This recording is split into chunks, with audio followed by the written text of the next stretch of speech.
Hey y'all, I want to thank everybody for the support that y'all have given me from the knives that I posted, pictures and things. But I want to take a little bit to tell you why I've become so passionate about knife making. What I've learned through the process of learning how to make knives is that there's a lot of different steps in the process to get a knife from this, which is iron ore, to this, right? So one of the things that's necessary is when a knife starts out like this, it's a rock in the ground, it's iron ore, right? It starts out like this. There's a process that takes place. Well, when a mining company gets that ore, they have to take it into a factory, mash it all up, separate the good stuff from the bad stuff with a magnet. I'll do a little demonstration, right? I took a rock about this size, my handy dandy hammer, mashed it up. Here it is right here in this little bucket, right? So I've got a magnet right here. It's got a switch on it. See how it's clean right there? It's clean, all right? So now what I'm gonna do is I'm gonna take this magnet, put it in this bucket, turn the switch on, roll it around, and voila, I have iron. Now notice, this rock got this much. Well, all this trash and all this stuff that's left behind is of no use to the miners, right? No use to the people that are making the steel. Well, I want to say to you that part of the process is like when you invite Jesus into your life. For me, it was a pretty explosive transformation, right? Which is the dynamite, blasting it up, the hammer smashing it up, and then the magnet, the little switch right here, came through and took all of the good things in my life and separated it from the bad things. It's just like Jesus does when he comes into your life. He separates you from all of the sin, all of the things, all of the transgressions that you've committed prior to that point, and he separates you. He forgives you from that. And I can tell you from personal experience, it doesn't matter what you've done.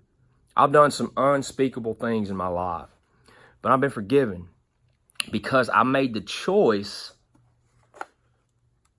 to flip the switch and ask Jesus to come into my life.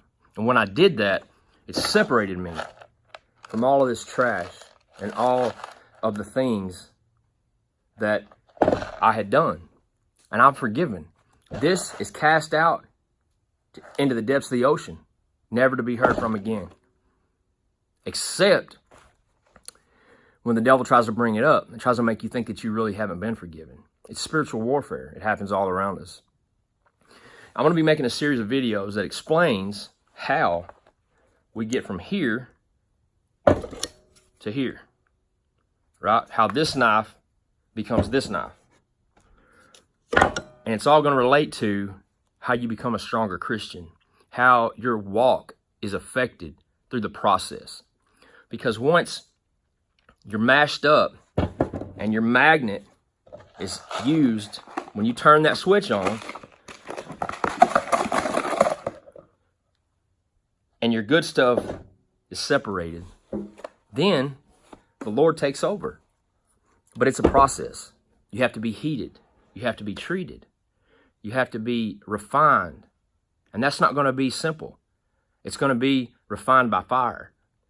So once you flip that switch and you ask Jesus to come into your heart and be the Savior of your life, a lot of people think, well, that's the finish line. And that's where I think there's a big disconnect in the church, is because people think by evangelizing, if we get people to confess the Lord as their Savior, then we've done our job. Truly, folks, that's where the journey begins, right? That's just where it starts. There's a whole lot more coming. And it's definitely not going to be easy, because up until that point, the devil didn't have to worry about you. He didn't have to worry about you professing the Lord because you were on his team. But now that you're not, he's going to come at you full bore. And it's not easy. It's not going to be easy. Matter of fact, we're promised it's not going to be easy. But it's definitely worth it, because Once you cross the threshold into eternity, you can't go back. You can't say, oh, well, now I realize, once you're standing in front of the judgment seat, now I realize that all this stuff was true. It's too late at that point. So I want to encourage you to stay tuned to the videos that I'm going to be making in the next few weeks, several weeks. I don't know how long it's going to take because there's a lot of parts of the process, and I'm still figuring it out on my own. But anyway, I thank you for watching this video, and if you have any questions, comments, concerns, just shoot me a message. Let me know. Open a dialogue with me. I'd be happy to talk to you about the Lord. I'd be happy to if I don't know the answer to the question, which there's going to be a lot I don't know. I know people that do. So I want to thank you again for all your support, and encourage you to stay tuned to the videos I'm going to be posting. And if you have any questions, just let me know. Thank y'all.